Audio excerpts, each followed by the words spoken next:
الحمد لله رب العالمين والصلاة والسلام على نبينا محمد وعلى آله وأصحابه أجمعين أما بعد. عن معاذ بن جبل رضي الله عنه قال: قلت يا رسول الله أخبرني بعمل يدخلني الجنة ويباعدني عن النار. قال: لك سألت عن عظيم وإنه ليسير على من يسره الله عليه. تعبد الله لا تشرك به شيئا وتقيم الصلاة وتؤتي الزكاة وتصوم رمضان وتحج البيت. ثم قال: ألا أدلك على أبواب الخير؟ الصوم جنة والصدقة تطفئ الخطية كما يطفئ الماء النار وصلاة الرجل في جوف الليل. ثم تلا: تتجافى جنوبهم عن المضاجع حتى بلغ يعملون. ثم قال: ألا أخبرك برأس الأمر وعموده وذروة سنامه؟ قلت: بلى يا رسول الله. قال: رأس الأمر الإسلام وعموده الصلاة وذروة سنام الجهاد. ثم قال: ألا أخبرك بملاك ذلك كله؟ فقلت: بلى يا رسول الله. فأخذ بلسانه وقال: كف عليك هذا. قلت: يا نبي الله وإنا لمؤاخذون بما نتكلم به. فقال: ثكلتك أمك يا معاذ.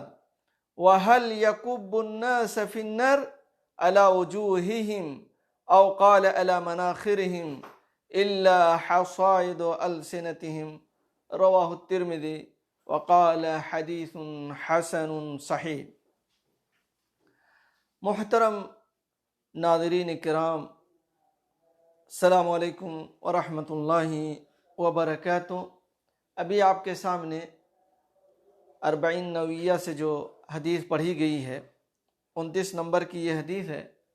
بڑی اہم حدیث ہے. اللہ کے نبی صلی اللہ علیہ وسلم اس حدیث کے اندر کچھ ایسی باتوں کی طرف رہنمائی کی ہے جس کو انسان اختیار کرے تو اس کے لیے جنت میں جانا آسان ہو جائے گا.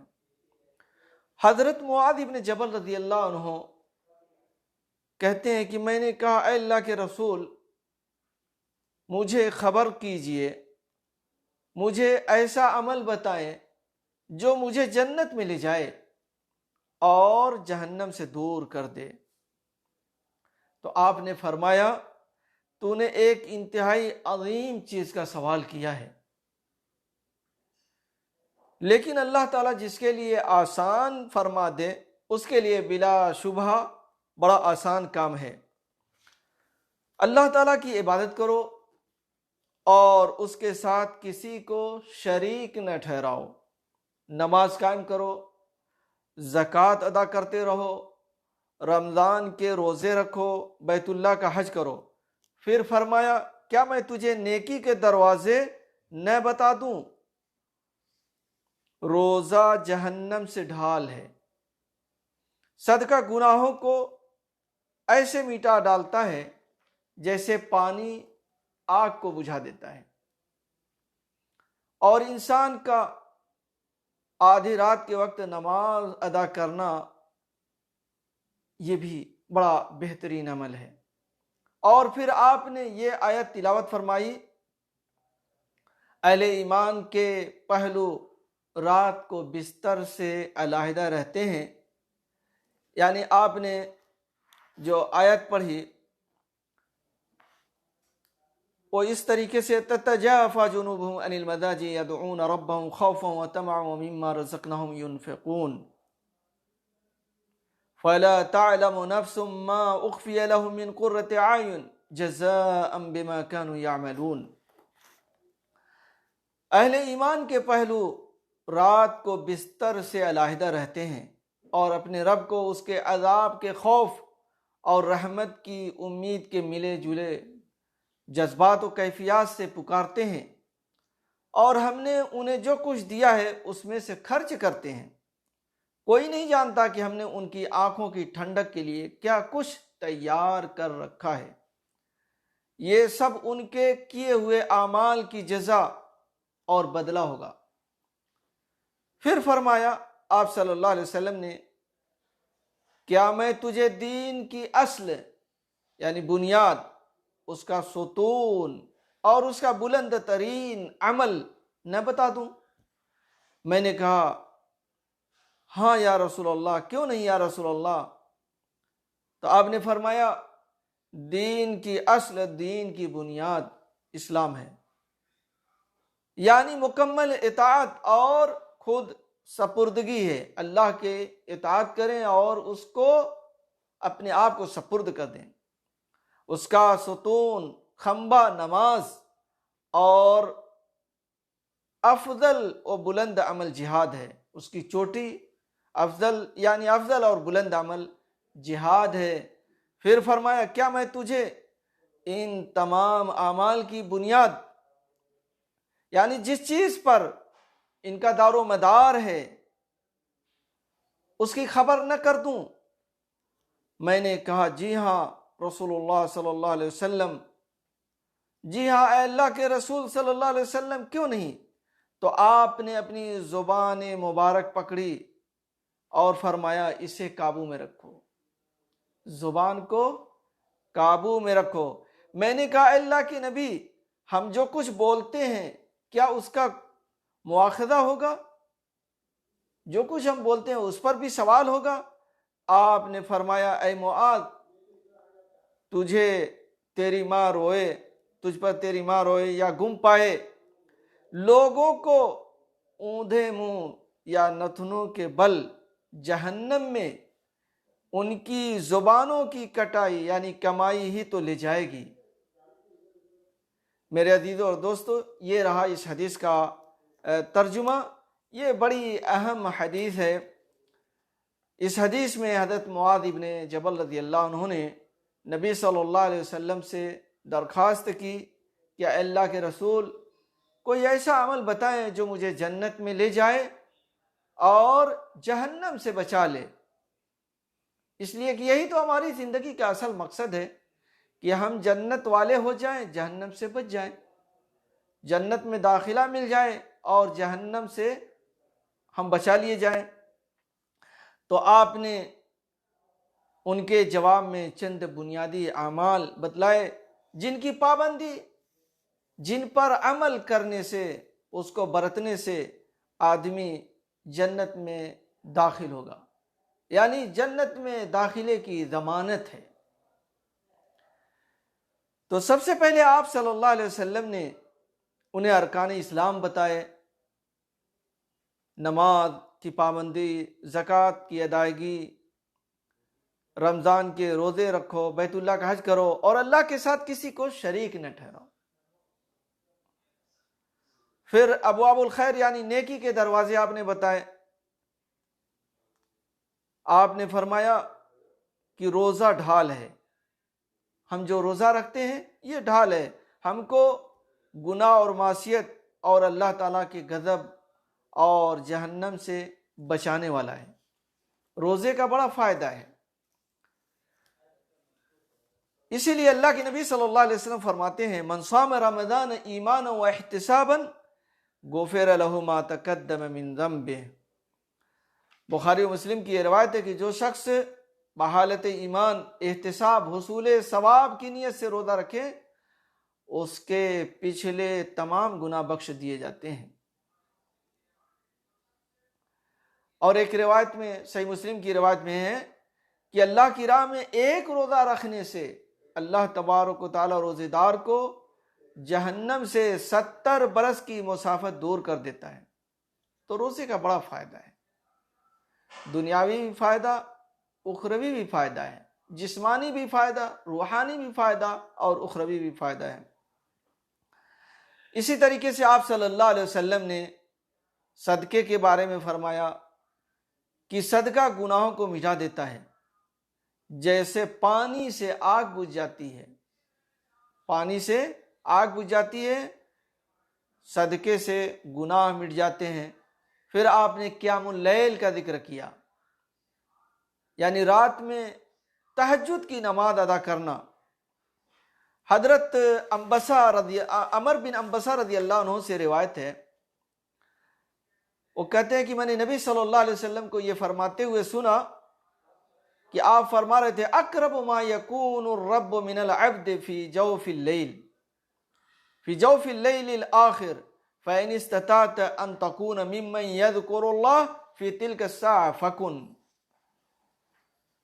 یہ حدیث ترمذی کی حدیث ہے جس کو شیخ البانی نے صحیح قرار دیا ہے کہ اللہ تبارک و تعالی رات کے آخری حصے میں بندے کے انتہائی قریب ہوتا ہے۔ تم اگر اس وقت اللہ تعالیٰ کو یاد کرنے والوں میں سے ہو سکتے ہو تو اس کی کوشش کرو، ایسا کرو۔ اس کے بعد آپ نے فرمایا کیا میں تمہیں دین کی اصل یعنی بنیاد، اس کا ستون، اس کی چوٹی یعنی اعلیٰ عمل نہ بتا دوں؟ تو معاذ رضی اللہ عنہ نے کہا اے اللہ کے رسول ضرور بتائیں۔ تو آپ نے فرمایا دین کی اصل یعنی بنیاد اسلام ہے، جیسا کہ اللہ تبارک و تعالیٰ قرآن مجید میں فرماتا ہے ان الدین عند اللہ الاسلام، بے شک اللہ تعالیٰ کے نزدیک حقیقی دین اسلام ہے۔ اسلام کے علاوہ کوئی اور دین اللہ تعالیٰ کل قیامت کے روز نہیں قبول کرے گا۔ وَمَن يَبْتَغِ غَيْرَ الْإِسْلَامِ دِينًا فَلَن يُقْبَلَ مِنْهُ وَهُوَ فِي الْآخِرَةِ مِنَ الْخَاسِرِينَ۔ جو آدمی کل قیامت کے روز دین اسلام کے علاوہ کوئی اور دین لے کر کے آئے گا،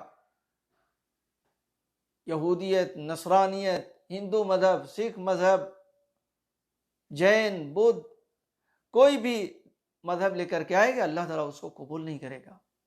اگر قبول کرے گا تو صرف اسلام۔ اس لیے ہم اسلام پر ثابت قدم رہیں، اسلام کو نہ چھوڑیں۔ پھر آپ نے دین کا ستون نماز اور افضل عمل جہاد کو قرار دیا۔ دین کا ستون نماز ہے، اس لیے نماز بھی ہماری چھوٹنے نہ پائے۔ اگر ہم نماز نہیں پڑھتے ہیں تو گویا کہ دین کا جو ستون ہے اس کو ڈھا رہے ہیں، اس کو گرا رہے ہیں، اس کے کھمبے کو توڑ رہے ہیں۔ اور سب سے افضل عمل جہاد ہے، یعنی جہاں جہاد کی ضرورت ہو تو ایک مسلمان کو اس سے پیچھے نہیں ہٹنا چاہیے۔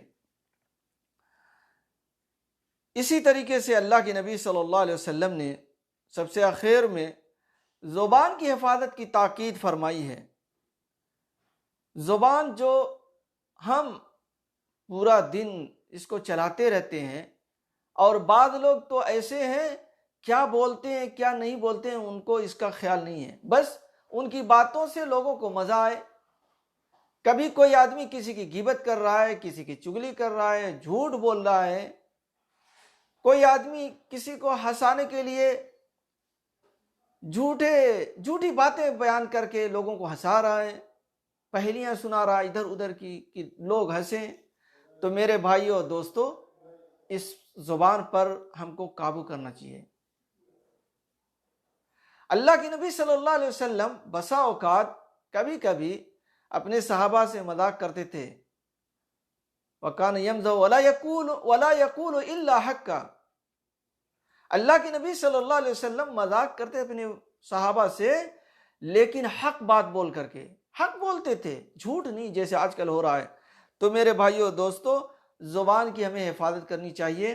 اور اللہ کے نبی صلی اللہ علیہ وسلم اس حدیث کے اندر فرماتے ہیں کہ لوگ جہنم میں اوندھے منہ ڈالے جائیں گے اپنی زبانوں کی وجہ سے۔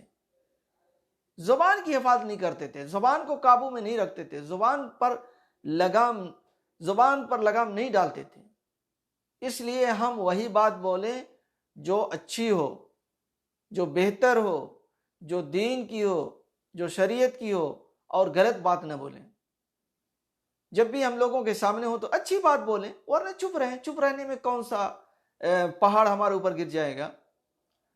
اس لیے میرے بھائیو دوستو، اور ہر سنی سنائی باتوں کو نہیں بیان کرنا چاہیے۔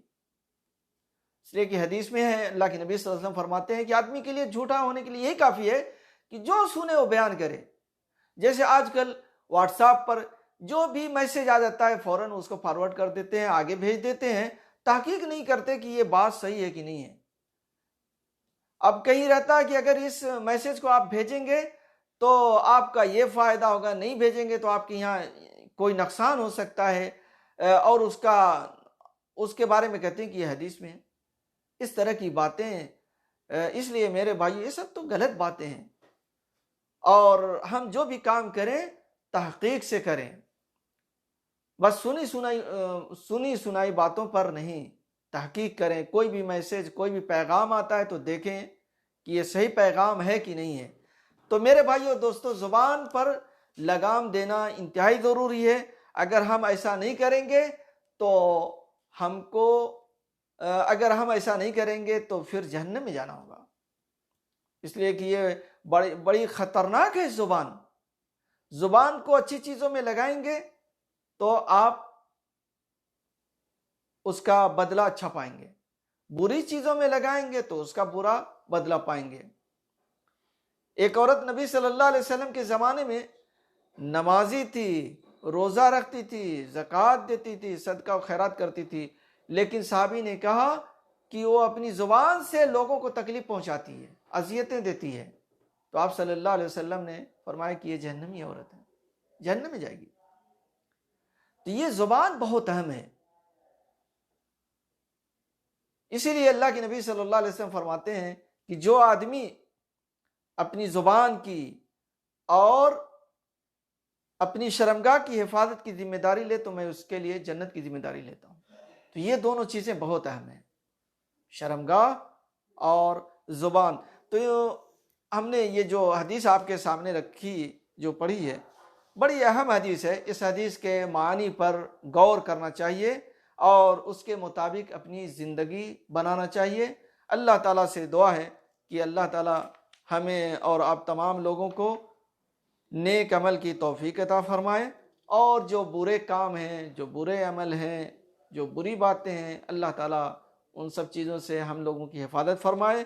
آمین۔ وآخر دعوانا الحمد للہ رب العالمین، وصلی اللہ علی نبینا محمد وعلی آلہ واصحابہ اجمعین۔